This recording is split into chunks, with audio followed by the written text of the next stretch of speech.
Welcome to Relatable Wisdom, the podcast where real people share timeless ideas. I'm your host, Wisdom Okonkwo, and in every episode we dive into the philosophies, quotes, points, and life lessons that shape how we live, think, and grow.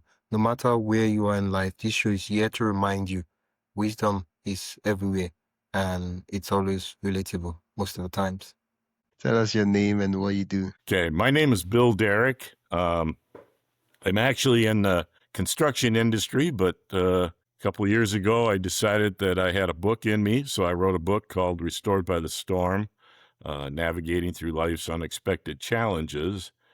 And now as I wind down my construction and land development career, I'm out promoting a book, but more or less promoting the message I have in my book and letting people know what the message is. Welcome to the podcast, B. Thank you. Thank you, Wisdom. What is the quote you want to share with me today? Quote I wanted to share is, quitting is not an option. What's the context? Context is back during the Great Recession here in the United States, coming up on 20 years ago, but our business at the time was doing very well. And when the recession came, it just stopped. And part of our construction business is real estate, and we buy real estate and develop it for housing developments and commercial industrial developments. During that recession, everything stopped, and we had this land that wasn't developed, a lot of it, and we were preparing for the future. And of course, a lot of it was financed by the banks that we dealt with. After about a year and a half of just nothing going on, our money that we had set aside for the rainy day, so to speak, it was gone. And it was just terrible. I mean, the bankers were no longer our partners per se. They were our lenders, and they said, how are you going to pay us back? You guys aren't making any money in your construction business anymore, and you owe us this money on the land. You owe us interest, and Wisdom, it was just mounting up. And that, I was at a point where I just didn't know how and when it was going to end. And that was the problem. And it was a conversation. I mean, if I could go on for a second. Please do. This was when I had this conversation with a friend of mine who was also a business person. He was a general manager of a car dealership in the town that we're in. He and I were on the phone one day, and he just asked, how's it going? And I said, Mike, it's just not going well. And I just don't know if we're going to survive. And then I just said to him, the hardest thing is I don't know how this is going to end. I just want to know, how's it going to end and when it's going to end? And keep in mind, Wisdom, this was like a 5-year ordeal for us. So we're in the middle of it at this point.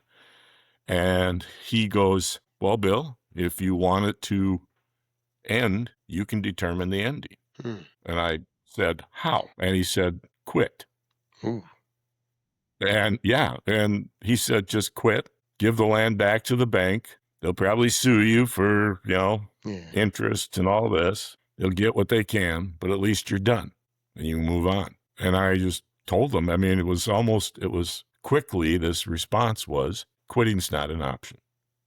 And from that day forward, with his urging and realizing that, I realized that every day it was important to take one step forward every day, just something that could make a difference. I knew what the worst case scenario was, so let's work every day to make it better than that. And that was kind of a turning point in my attitude I'm curious, and after the conversation, what happened, like in the business wise, right? What happened regarding the situation? Well, yeah, I got creative. I would sit down. I'd sit down with the bankers we were working with and say, we got to work something out. And some of them were like, no, we ain't working anything out with you. You either pay or, But a lot of the banks that we dealt with, they were having hard times during then too. During the Great Recession, that was a time where a record amount of banks ended up closing, Yeah. and it was a tough time for a lot of people. And so I'd never gone through this before, so I didn't know what I didn't know. And it's during those times where you can be creative. And I'd sit down with the bankers and I'd say, well, how about if we do this? Or how about if we do that? We could do this, and eventually we started working things out with them. And but we got some projects on our commercial side, a couple of large projects that got us some cash flow that helped us through. And pretty soon, towards the end of the recession in 2011, 2012, well, the recession was over, but we were still struggling. Things started getting better. And we got to the point where we were still trying to survive, but we realized that using that analogy, that the light at the end of the tunnel was not another train coming. It truly was the end. And so things got better for us. And we just at that point then realized, well, we are going to survive. And it was time to start running a business again, a viable business. A lot changes when quitting is actually not an option. It's, when it's like writing an exam, right? And the, multiple choice questions like A to Z. And then you solve. Let's take a quick pause. If you're enjoying this conversation and want more thought-provoking ideas straight to your inbox, join the Relatable Wisdom email list. It's free, quick, and filled with bite-sized insights, inspiring quotes, and behind-the-scenes reflections from our guests. Just head to relatablewisdom.com/join. That is relatablewisdom.com/join. Or tap the link in the show notes. And hey, subscribing to the podcast helps more than you think, and it's free. So if you haven't already, hit that follow button wherever you're listening. All right, let's get back to the conversation. After solving for the, let's say it's a mathematical question, you solve and you get an answer, but the answer is not in the options. What do you do? It's a dilemma. I've been there. You're like, okay, this answer is not correct. Let's solve it again. Right? And then you keep solving, and you're like, okay, what's the closest? And then you go with it. And that's like what happens when quitting is not an option. It's like you said, it gets you to start thinking of creative ways, because there's only one way but forward. Yes. And, there's a lot of people out there that try something, whether it's a new business, whether it's something, whatever, an athletic, endeavor or whatever. And afterwards they talk about, well, I tried it, but I quit. I didn't quit. I failed. Yeah. And, wisdom, sometimes success may be just on the other side of that barrier, that wall, that hurdle or whatever, but we quit too soon. Yeah. I mean, I think of what our business or the trajectory of my life, of our business would have been like if we would have just decided, we can't do this, let's quit. Yeah. Now, I mean, it was a lot of grit. I mean, that term grit was, some days you come to work, you didn't really know what you were doing, but you did something. It was just this grit. There's a book out there by that Duckworth, name, and Darlene Ducklow, I believe, and she did a study that showed that successful people, a lot of times their success was due to their grit. And I guess I just used the term that don't fail. Yeah. And sometimes all that is just not quitting too soon. And I think that's the problem sometimes, is during these hard times we get overwhelmed. And I understand it's very easy to be overwhelmed during these times, but sometimes you just have to, as they say, suck it up and move forward. And don't quit. Yeah. Well, there's something you said that really fascinates me. You said at that point in time, the biggest struggle you had was you didn't know how, but more importantly, you didn't know when. So it would have been less, I guess, less difficult if I told you that, oh, Bill, this business you have, you're going to suffer for 5 years. And then after 5 years, everything is going to like calm down and the business will go back normal and you just be doing well. But if you stick around for 5 years, you'll be good. I'm like, I know what I'm saying. When eventually everything starts happening in the business, like, oh yeah, that's what wisdom said, 5 years. This is year one, this is year two. But the problem is that when things like that is happening, we don't even know how long. Like, how long? Yeah. When? So I get asked from time to time, what's that one piece of advice that for someone that's struggling, that's going through a hard time, whether it's business or medical or, whatever it might be, relational, what's that one thing that you would give them for a piece of advice? And I always say, the storm will end. It will end. The problem is, as you alluded to it, we don't know when, and we don't know what that looks like. And they don't always end in the way we want them to. And I tell people that half of my book deals with my struggle with cancer and working through that. And it's the same type of thing where you don't know what the future is. And as you said, yes, if someone would have said to me, here's the deal, Bill, it'll be 5 years and you just do this, this, and this. At the end of the 5 years, you guys will survive and you'll make it through. Well, that would have been too easy. But, nothing changed. You still had to go through the same thing. Nothing changed, but now it's a different perspective. It is. Wow. It is. And but you know what? Because of the struggle, we're stronger because of that. And these struggles change us, and we have to determine whether these struggles will be changes for the better or for the worse.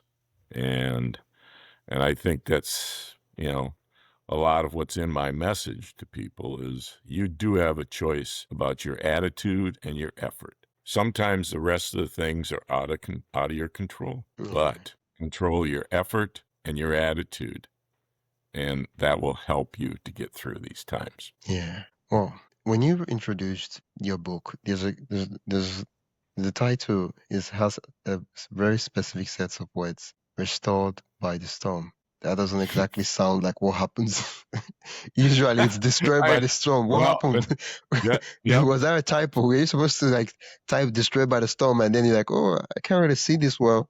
Restored, and then the editor is like, oh yeah, restored by storm. That would be the title. Yeah. It was done on purpose. Okay. When I first introduced the idea of that title, a lot of people would say, well, that doesn't make sense. Storms, especially at the beginning of my book, the introduction, I talk about hurricanes, how hurricanes destroy. Storms destroy things. Well, if you look beyond the storm, whether it's where you live or your medical situation, your company or whatever, you go through the storm and you work your way through it. A lot of times things are better on the other side. Yeah. And all a storm is, we're in, let's say, point A, and we're heading towards point C. Well, in between that is the storm. Yeah. And the storm is the story. How we get through the storm is important, but the most important thing is what we learned because of the storm. And that's the reason why the title is Restored by the Storm, because I was truly restored by what I went through. I'm a different person. I'm a, new normal, as they say, or, the new Bill versus the old Bill. Yeah. There was nothing wrong with the old Bill, except maybe I thought that I had everything in control. And I had to learn that life isn't about controlling everything. I had to learn that God gave me these gifts and he just expects me to use it and just roll through life. I introduced the idea of God taking a 2x6 and hit me upside the head and say, no, things aren't quite the way you see them. And we're going to put you through a journey, and you're going to learn a lot through this journey. It won't be fun, but in the end, you will be restored. And, That's the way I looked at it. I'm trying to look at not concentrating on the pain and suffering of the storms in life, but I'm trying to look at what we're like after we get through those. Yeah, restored by the storm. Restored by the storm. It's a very good choice. Whereas one would argue that if the storm wasn't there in the first place, there would not be no destruction to be restored in the first place. So why do we have to talk about restored by the storm? I mean, the storm created the destruction, and the storm is restoring it. So what exactly is happening? Yep. Yeah. Yeah. It's a thing where you kind of say, well, did I really have to go through this? Our business was doing just fine. Yeah. My life was going just fine before I got a non-curable blood cancer. I mean, but I suppose to take it a step further, and I really haven't thought about, these are kind of new thoughts to me as, with the question you asked, but just like our communities, our lives, our bodies, we get older. Yeah. And you continue on, and it's the same old thing. Storms have a way of saying, no, you need to reset. You need to recalibrate. And storms force us to do that. Now, unfortunately, wisdom, there are people out there that when the storm hits, they curl up in a ball and they go, woe is me, woe is me. And that's sad. That really is. And what I'm trying to do with my message is to say, don't go through storms like that. As they say, face the wind and challenge your circumstances and just take one step forward at a time with a great attitude, and effort. And I realized this. I had one of my employees who was part of our management team early on, as I was facing all the things I was going through with my cancer. I was in his office one day to talk to him about something. And he just paused and he looked at me and he says, Bill, I really admire you. Huh. And I go, I kind of laughed and I said, well, why is that? And he said, with what you're facing right now, you're in the office right now. You've got this positive attitude. You're rallying the troops and all that. And he said, I really admire that. And I said, well, what choice do I have? And he says, well, you have a choice. You could have a bad attitude. You could just say, the heck with everything. I quit or whatever. He said, but you aren't. And I realized that it's really important, especially if you're a leader. It's really important to have a great attitude during those tough times. Yeah. Shining our light gives others permission to shine theirs. And dimming our light also gives others permission to dim their lights too. So it's it's something that happens whether or no whether. We just have to make a choice. What do we want others to see? Oh yeah, look at Bill. He's going through this and he's still happy. It's not like it's not the end of his world. And look at me. I'm just having a bad day and I'm like, what's happening? Well, yeah. You know what they say? They say life is a series of choices. Yeah. And that's very simple, can be trite, but it really is. Every day. Yeah. Well, thank you so much for sharing this quote with me, for just reminding me that quitting is not an option. And I'm curious, how can listeners get a copy of the book and also connect with you? Well, the book is, it was published by Morgan James, a New York publisher. So therefore, it's distributed wherever books are sold. So they could go to wherever they order books.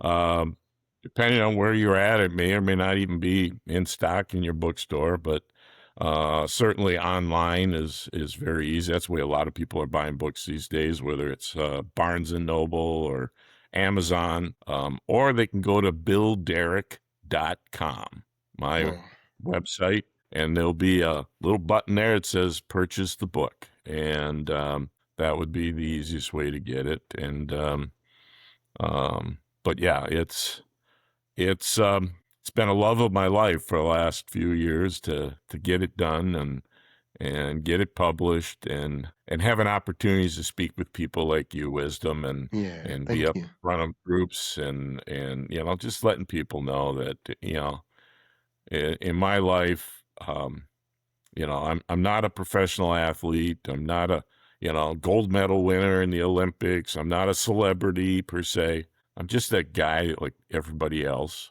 that went through some stuff that everybody else goes through. Yeah. Yet, for some odd reason, I believe that God told me, write a book, tell Yeah. people about the message, and Yeah. let's get the word out. And I did it to inspire and bring hope to others that are going through tough.